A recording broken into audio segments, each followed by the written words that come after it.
So you're ready to start a family, and everyone's been giving you advice. But where to actually begin? At Kaiser Permanente, our teams of obstetricians, delivery nurses, lactation consultants, and pediatricians all work together for you and your baby, helping ensure you get the care you need from the doctors and caregivers you trust. Standing by your family through every step of this wonderful journey. That's Kaiser Permanente. Thrive. Visit kp.org. Blog Talk Radio.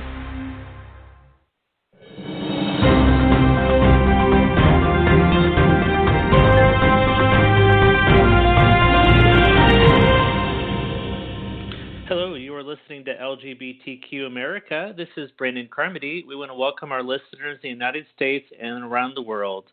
There is so much going on in the world right now, folks, and in the United States, it's just almost untrackable. So we're going to get right to our panel members. First panel member, I believe we're speaking with Roddy Biggs. Hey, Brandon. It's always great to be here. Okay, Roddy, great. Thank you. And we should also have Veronika, Elektronika. I'm here. Okay, great to speak with you all. So we have a new Vice President-elect, Mike Pence. And on Friday night, for whatever insane reason, he decided to take in a showing of the Broadway musical Hamilton. Isn't that hilarious, right? Absolutely. So my understanding is that as VP Pence and his security detail and everything was entering into the theater, there were some literal boos and jeers, as well as some mixed clapping and applause. So he had sort of a mixed reaction just getting into the theater. So it's a misnomer. It goes without saying that the cast of Hamilton was aware the Vice President-elect Pence was at their showing. So I want to give you all a clip. The cast of Hamilton used the curtain call after the show, shall we say, as an opportunity to make an impassioned plea to VP Pence, and you're going to find this pretty incredible. So let's load this clip. Vice President-elect Pence, we welcome you and we truly thank you for joining us here at Hamilton, an American Musical. We really do. We are the diverse America who are alarmed and anxious that your new administration will not protect us, our planet, our children, our parents, or defend us and uphold our inalienable rights, sir. But we truly hope that this show has inspired you to uphold our American values and to work on behalf of all of us. All of us.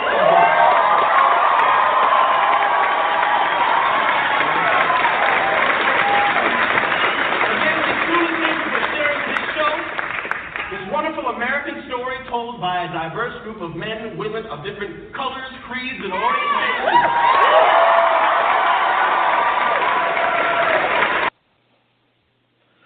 So there you go. That was the cast of Hamilton speaking to VP Pence with their impassioned plea for his recognition and understanding of all of our diversity. Now, I want to give you real quick here. Alec Baldwin returned to Saturday Night Live last night as President-elect Trump, and he's basically being shown in a scatterbrain mentality, trying to get together to make good on his promises. This is the moment that he ran into Mike Pence last night. Check this out. Heard you went to see Hamilton. How was that? It was good. I got a free lecture. Heard they booed you. Absolutely. I love you, Mike. You're the reason I'm never going to get impeached. So...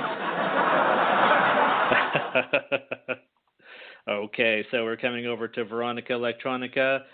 Clearly, the Hamilton story is kind of the big story of the weekend. What did you think? I think I did see it shortly after they posted it. I have lots of friends back home in New York, so it showed up pretty quickly on my Facebook feed. And I think that was probably a decision that the stage manager or whoever on the cast made, and probably not an easy decision. I mean, because it takes some guts to do something like that, to confront, no matter who the public official or the public person is in the audience. I mean, it's not common for something like that to happen on Broadway, and I just think that they took that opportunity. And part of the clip that you didn't play was when they told the audience, take out your cell phones and record this. This needs to be captured. And that's, I think, how a lot of that kind of got out online. It was was because the cast actually did implore the audience to make sure that they captured the moment on film. And the vice president was actually on his way out of the theater, and he paused him and said, "Please don't leave. We have something to say to you." So, I mean, it was a very calculated PR moment. I mean, I don't want to say it was PR for the show, but I'll say it was PR for the moment and what he wanted to say. I mean, I congratulate the cast for doing it, but I think that putting the vice president on the spot like that is a little sideways. But you do what you have to do, and you take the opportunities that you can take because, I mean, that's just how the democracy works. You take the opportunity when you can take it. This is what democracy looks like, right? Exactly. Okay, Veronika, awesome. Roddy Biggs, Hamilton, big story of the weekend. VP Pence decided to take in the showing, and there is the political backlash. What do you think? I love it. I thought it was hysterical and amazing that they did that. And maybe now some of us who actually want to see the show can get tickets.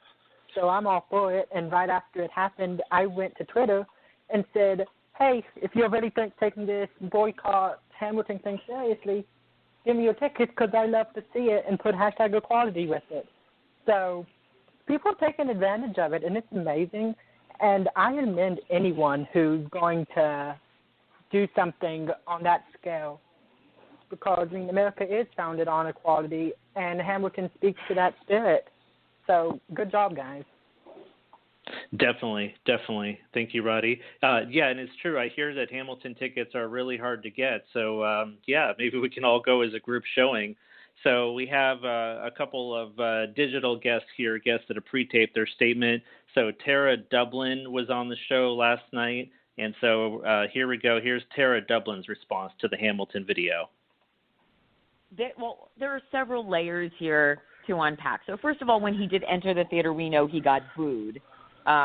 Which I believe that's, and that's part of the reason why they're all complaining. Oh, they booed him. Really? What'd you do to Hillary? Let's not even. And then, for the Chode to respond with that the cast owes Mike Pence an apology for that is like, first, it makes you want to just find him and shake him and say, really, what's wrong with you? How do you watch that or listen to it and not hear the respect in it, in my opinion, Mike Pence does not deserve? And then you hear the dignity in it, and you hear the honest plea from everyday American constituents making a plea to their political representative who happens to be present. And part of a politician's job, regardless of party affiliation, is to listen to all of their constituents, which Mike Pence does not do. All right. Thank you, Tara Dublin. We also had Cameron Whitten on the show this morning, who has been involved with the PDX Resistance, and he's been streaming live on Facebook all of the protests and various different events going on here in Portland with the Resistance. So Cameron Whitten weighed in on the Hamilton situation. Here we go. I'll just first of all say that Donald Trump has been saying all kinds of stuff on his Twitter all kinds of days. I really don't believe that Donald Trump even believes half of what he puts on Twitter. And for me, it's really sad considering everything that happened this past year, seeing how President-elect Trump ran his campaign, which was super divisive, very much targeted people with personal insults, from Republicans to Democrats, people of all political persuasions, actually harassing people, and documentation of him talking about sexually assaulting women and all these other, the lawsuits that he's taken against people, actual actions and things that he said and done that have actually harmed people. And what we just heard was completely civil, was completely open-minded, and was a conversation, and the fact that could be translated into harassment makes no sense to me. What also doesn't make sense at all is that this past week, Donald Trump was tweeting that he was grateful that people were protesting in the streets after the result of the election. And so for me, that is some serious cognitive dissonance. They have this man who is saying, oh, well, people are protesting me, and they're all chanting fuck Trump and all these things in the streets. This is great. And then you have this cast of people who are talking about presidential values, talking to the VP and saying, thank you for joining us. Here's how we want to be included in your administration, and that equates to harassment. So for me, it's another thing that just proves that this is a man of very short temperament. A lot of what he says does not make sense, and we're in some really sad, confusing times in the next 4 years in America. Okay, thank you, Cameron Whitten, for weighing in. So, folks, we enter into unknown and uncharted waters and a difficult topic as we get into our next segment here. So it's incumbent upon us to protect our sources. Journalists have been through this since journalism began. You know, will you reveal your sources? No. Okay, you can be held in contempt and taken to court, et cetera, et cetera. So we have a source that we are going to be protecting here, that we are not going to name, that basically sent us a disturbing video of an incident in New York that happened within the last week. We don't have an exact date or location, but again, we're going to be protecting everyone involved here. But here is a quote from our anonymous source, and then we're going to get into the video. So this video was sent to me by my Uber driver after drumming up friendly conversation during our ride. He told me the episode occurred just prior to picking me up. The actions displayed in the video obviously speak for themselves, regardless of what the catalyst for anger was. And it's best left for those to draw their own opinions. But needless to say, I was affected enough by it to share it on Facebook, as were those that spread it, widely stemming from my initial post. It's a shame that the actions of a few reflect so poorly on New Yorkers and Americans in general.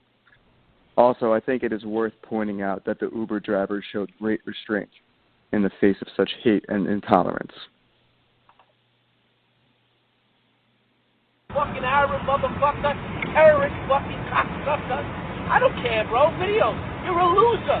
You're not even from here, you motherfucker. Fucking loser. Fuck you and your family, you terrorist fuck. Video all you want. You're an Arab. You're a fucking loser. Sad nigga. Exactly. Video. What is that gonna do? What's that gonna do? Trump is president, asshole. So you can kiss your fucking visa goodbye, scumbag. They'll deport you soon. Don't worry, you fucking terrorist. Oh my God, I'm so scared. What you stealing? Fucking Arab fuck. Wow. So, again, this is an incident.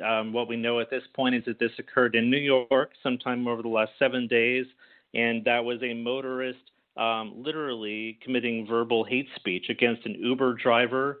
We're going to go back to our panel now and to get feedback on this shocking encounter captured on video. Veronika, Elektronika, that obviously must be pretty eye-opening. What do you think? I mean, if you switch out a couple, can you hear me okay? Yes. Okay, because I'm on Bluetooth. Okay, just making sure. I think, well, as a New Yorker, I think if you change out a couple of the words, it just sounds like any other day in around a taxi in Manhattan. But I think that the rhetoric and the tone and who the specific hate was aimed at was definitely fueled on by election rhetoric. But it's always been there, and it's always going to continue to be there. But I think some people that have those viewpoints are feeling more empowered because of the tone of the election and because their candidate or the candidate that shares some of their viewpoints and values was victorious. So that they feel like that gives them, no pun intended, but the trump card to use language like that.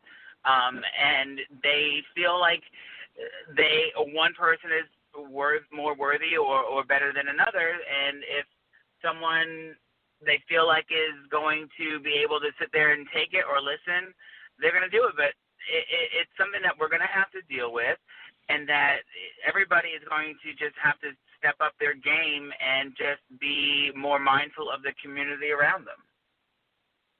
Sure, sure. And so it's also a bit disturbing to hear that might be a little bit of everyday traffic